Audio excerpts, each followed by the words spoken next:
have to make sure the YouTube is on. You got the Twitch on. This shit is so delayed. You can't let them know that. It's just driving me crazy. I mean, you're the host. You can't let them know that. It's just driving me crazy. Because it's streaming. That's what streaming is. I did it. Well, come on.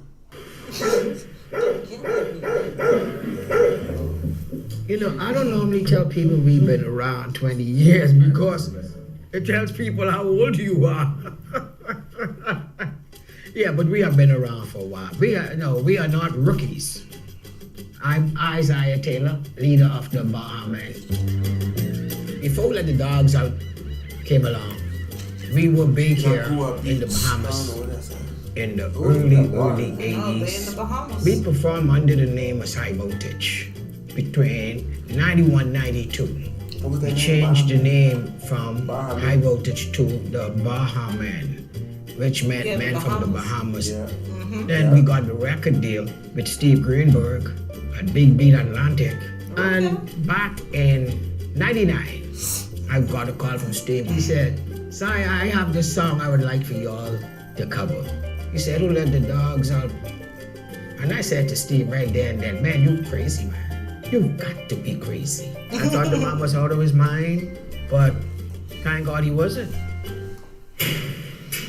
You know, I don't look at this stuff very often. Only when if I come to the storage unit to put more stuff away, I might take a little look. It's crazy. I think if you've been in the record business for several decades, this stuff just piles up. Let me just look through here. That's Bahaman. What is this? This is the Bahaman gold plaque from Germany. This is a platinum plaque from the Now series. And that is a Nickelodeon Kids Choice Award right there. This is the Key to the City presented to me by the Prime Minister of the Bahamas. You can get any door in the city with that key and you just got it in the storage. You that nigga don't even care about it. That nigga got it in the storage. You asshole. So this is the U.S. Triple Platinum Award for the album Who Let the Dogs Out. I actually think you got that in there. It's probably and it's quadruple in like platinum, the but at the time U-Haul. we made the last plaques, it was triple platinum. Looking at this stuff, you remember back. You wanted the money. So it was 1998, and I was sitting in my office at Mercury Records, where I was the head of A&R, and this British producer, Jonathan King, came in. Mm-hmm. Jonathan King was a kind of eccentric record executive from England, and he said, "I want to play this new act that I just signed named Fat Jack and his Pack of Pets." And it was about the worst thing I'd ever heard in my life. Who let the dogs out? It was this guy with a fake Caribbean accent. And the production was really cheesy. It sounded like it was played on a Casio keyboard or something. But it had a very memorable hook. I said, "Who wrote the song?" And he said, "Oh, I don't know. And he was very, very mysterious. He didn't want to give me any information. And as I'm listening to this record, it suddenly hits me. I go, "Well, Jonathan, this is you. You're Fat Jack, and his Pack of Pets." And he said, "Yeah, I confess, it's me." And I said, "The truth is, this is a great song, but I think that this isn't the right version." So I put the song up on my shelf where I kept all my demo CDs. And at the same time, in a different part of my brain, I was thinking, how do I turn that song, Who Let the Dogs Out, into a hit? Because I think it deserves to be a hit. But I didn't know anything about the record. So I started trying to investigate who wrote the record and where it came from. Mm-hmm. Back then, it was the early days of the internet. And I went to this early search engine that existed in the late 90s that was called Ask Jeeves. So I wrote Who Let the Dogs Out. Ask Jeeves came back with this link to a message board of people who had recently been on vacation in the Caribbean. I just came back from Bermuda and I heard this amazing song called Who Let the Dogs Out. Does anybody know who does it? Finally, some guy came on the message board and he said, the song is called Doggy by Anselm Douglas.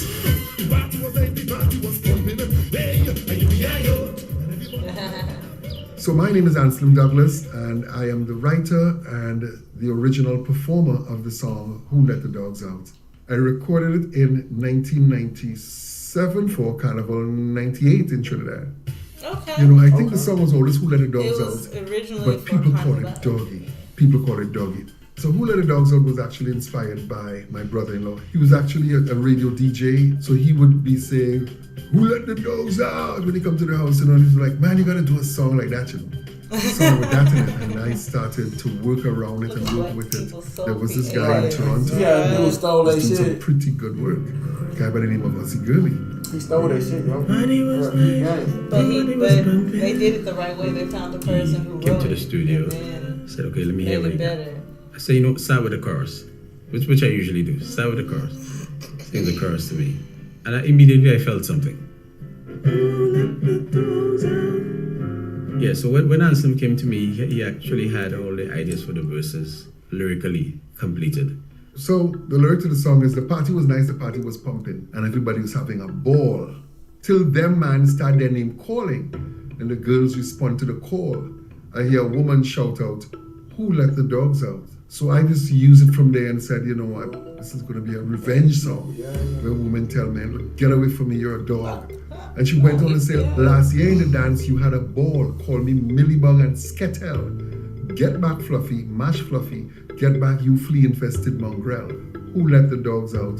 And Millibug is actually an insect that was attacking fruit trees. Now a Skettel is, it's a woman who you would not take home to mommy. Let's just leave it at that. And that slang, Skettel, was everywhere. It was just... We didn't know what they were saying, yo. Y'all did not know that. See, y'all heard it first here. And they was on the Kids' Choice Awards. But the party song overshadowed the social commentary aspect of it, and we ended up with Who Let the Dogs Out. And when it was released, it was pretty much an instant hit.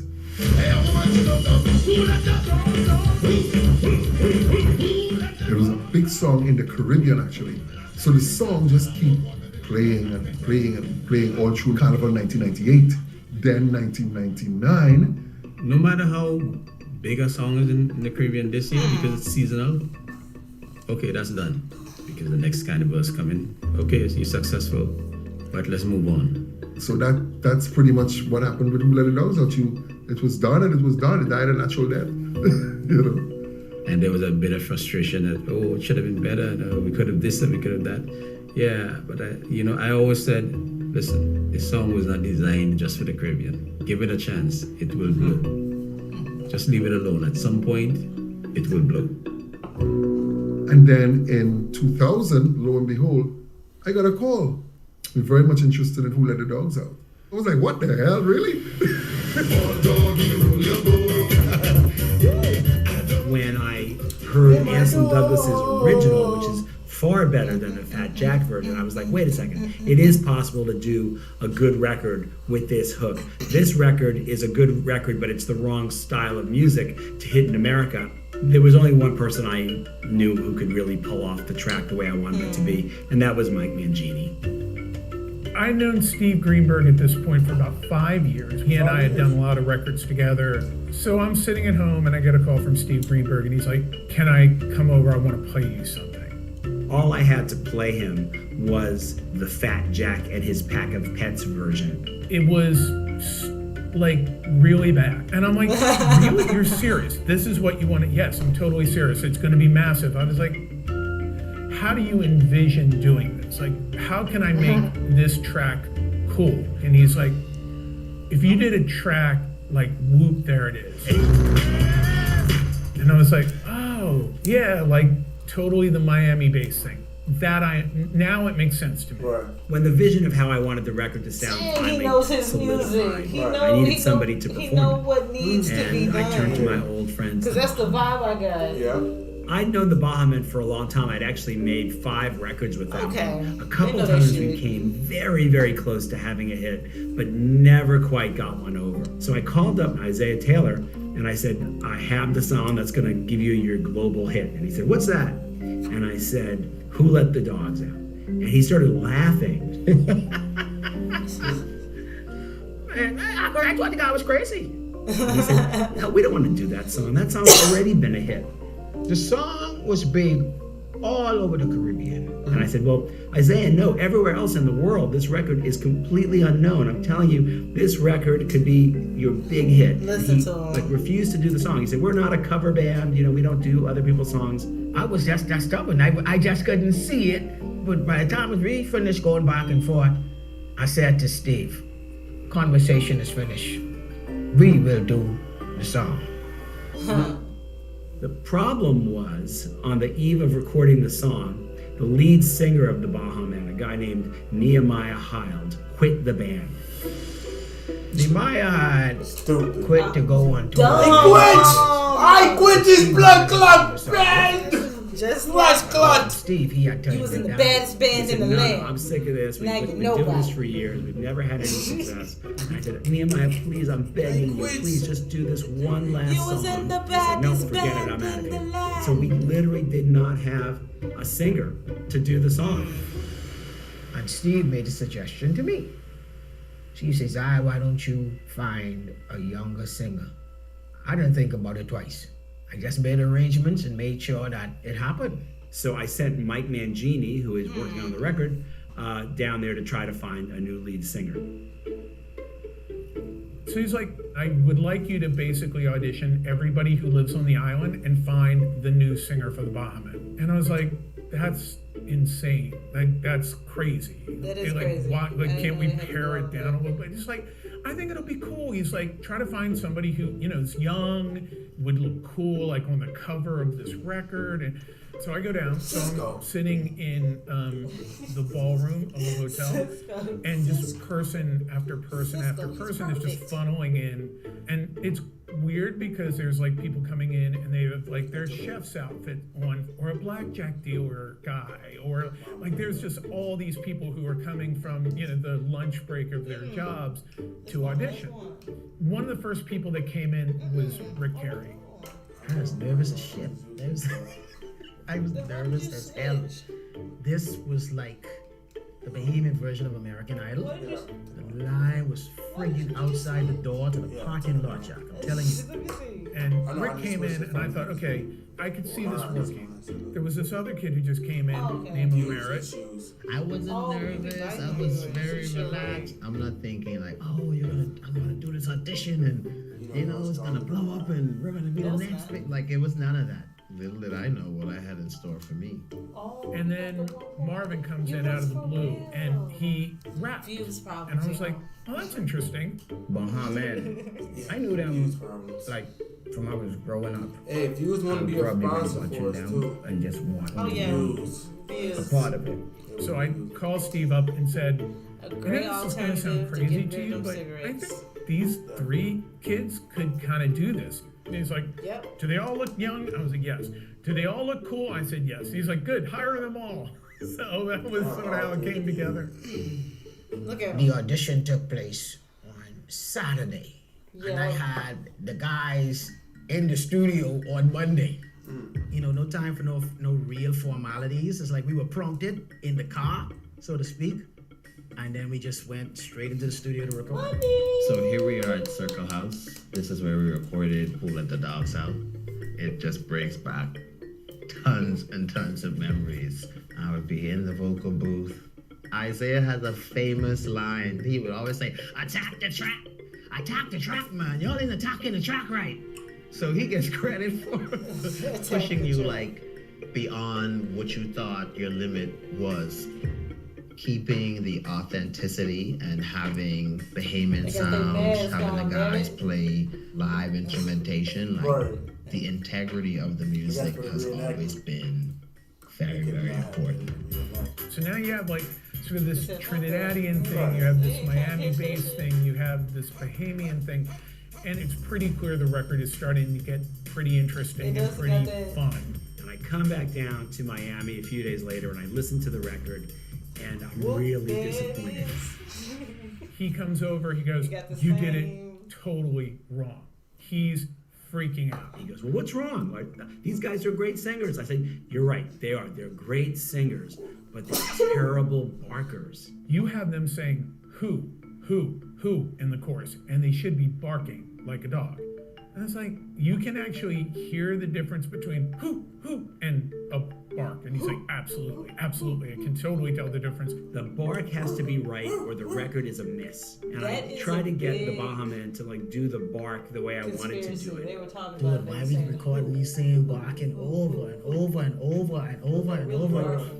Dude, just asking me barking like a dog. Like, woo, woo, woo, woo.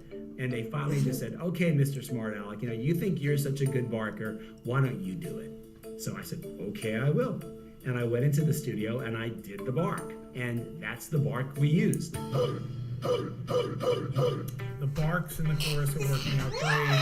Steve comes over, we listen, we tweak a few things. And then he becomes obsessed about how does the record start?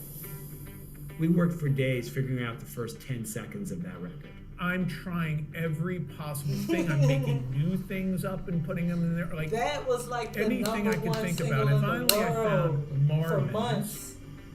Soundtrack to I found every that, movie. like, singled out. Stuck it up in the front, hit play. Steve, that's it. Who let the dogs out? Who let the dogs out? It was game over once you heard Marvin Prosper say that one time, a cappella. It just grabbed you and then you were in the record. At a party when Marvin come in. Oh boy. The party started. Nobody need no drugs. But guess what? We're high. Nobody needed no drugs. So now I'm excited about this song. At that same time, I was negotiating a label deal with London Records. And I came into the offices of London Records with this final mastered version of Who Let the Dogs Out. And the general manager of the label hated it. She didn't just hate it, she violently hated it. She thought it was the worst thing she'd ever heard. And she turned on the radio. She said, this is Z100, the most popular top 40 station in music. Does your record sound like it belongs on Z100? I think not. And I was like, oh. So I was at a real crossroads in my life. I had to decide, should I sign this contract with London Records and forget about the record Who Let the Dogs Out? Or should I forget about London Records and just figure out something else to do with this Who Let the Dogs Out record that I believe was the biggest hit in the world? And so I left. I walked out of London Records, never came back, and started my own label in order to put out Who Let the Dogs Out. And now we have this record, and he has no label, and he doesn't technically have a job. Generally, people who start labels for like one offbeat record is not a great scenario. Everybody thought that I had lost my mind. My wife thought I was crazy with this thing. Mike Mangini thought I was nuts when I brought him the song. Steve left that big position he had at the major label to prove to the whole entire industry that what he had in his head was going to work. Yeah, I agree. From the very beginning, my original vision for the project was that this would be a sports anthem heard in every stadium in the world. I just had this idea that it could happen. And y'all remember to hit that motherfucking subscribe button. Make sure y'all following us. And no, man, we're going to give y'all the latest information. Not even the latest, just the greatest information. We watch some good shit, man. We just be chilling. Come chill with us, yo. Yeah, come chill with the circle, man. Come catch it live. Come catch it exclusive before we chop it up and edit it and do all that. You number one right now. So, go ahead, subscribe, like, share, do all that. Boom. Boom. I'll be back to it. I knew this guy named Fred Trout. And Fred is somebody I'd known for many years in the music business. He was one of these guys who just knew how to make things happen behind the scenes. I knew Everything that's in here, I've been picking up since I was the age of 16. This is probably not one of my most sentient investments, but it gives me a little bit of joy and fun. Warning, do not touch me. This is my Bahaman wall here. Steve Greenberg reached out to me, and I think I was the first call that he made when the song was finished. And he said, well, he was now starting his own recording company. He was, burning through capital, and he was starting to run out of money. So Steve recognized that we needed to sort of think outside the box. So I called Fred Trout and I said, I want you to find the guy in every baseball stadium who picks the records that they play in the stadium between innings. And I want you to work that guy like he's the program director of a radio station. I would get their names and get their information, and I would solicit them, follow up with phone calls and be a pest. It was a shot in the dark. A lot of these guys, they didn't know who I was. I'm begging them to play it. I'm doing everything that I can. But ultimately it's up to the marketplace to decide whether or not it's a hit.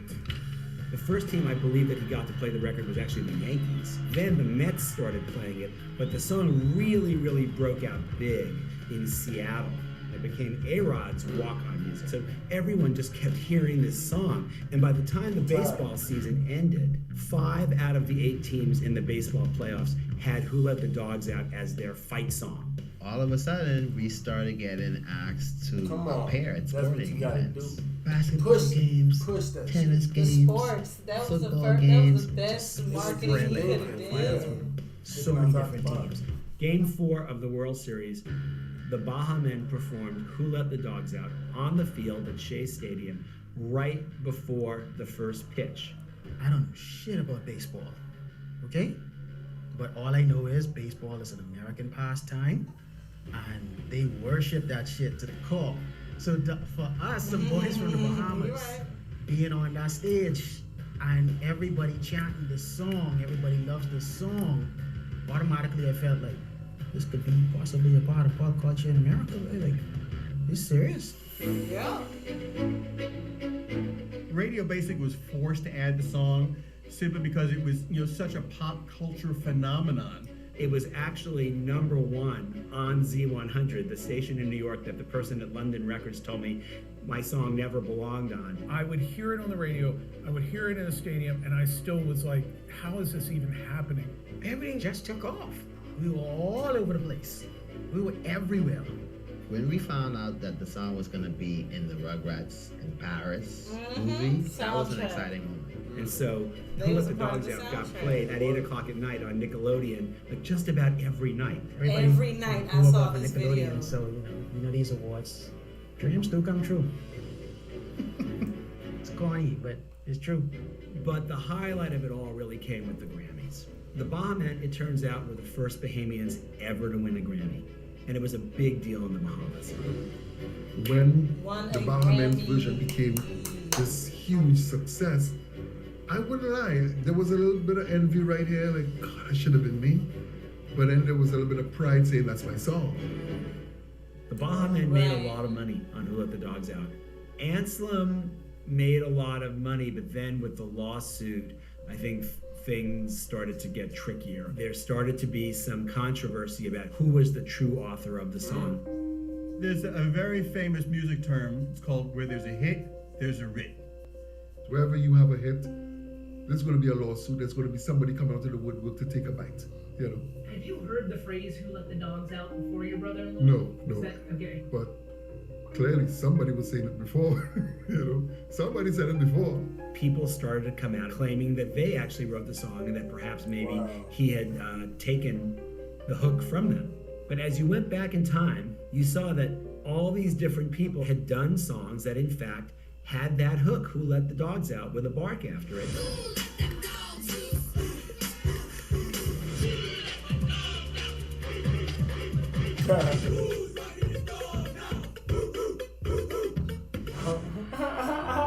What the what's fuck? really strange Never heard that of a man these named people. Ben System actually Ever. found VHS home video of I've a high never heard of school these football team singing that chant, Who Let the Dogs Out, with the bark in the mid-1980s.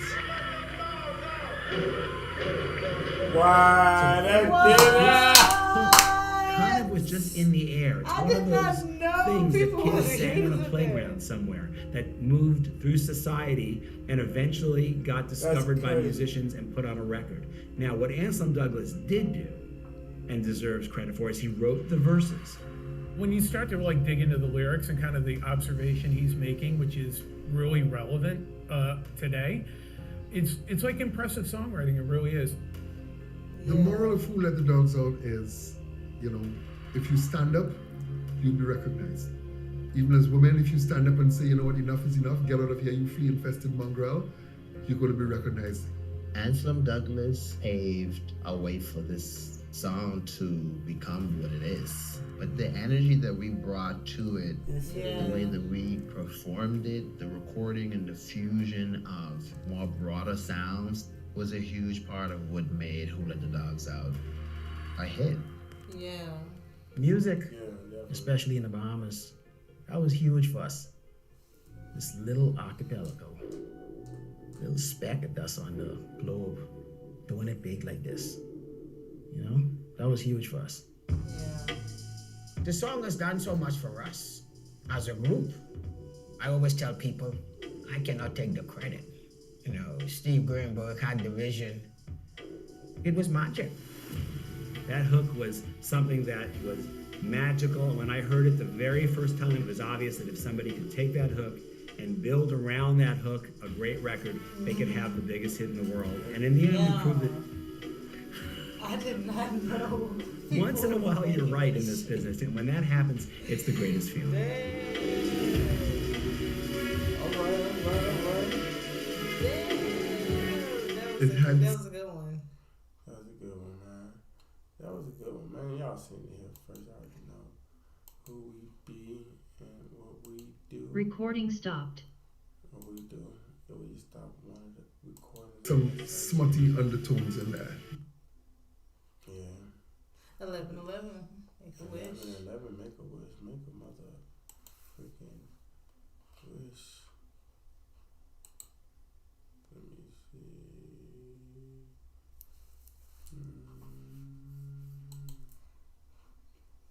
Okay. That one person. Shout out to the one person viewing us on Twitch, man. We see y'all. It's a lot of me. Shit, that ain't me.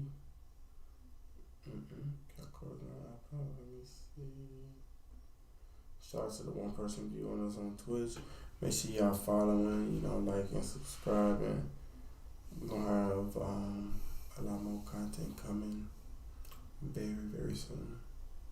Definitely.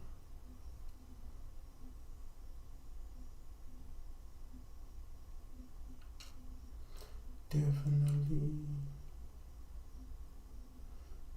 Let's see. Nice.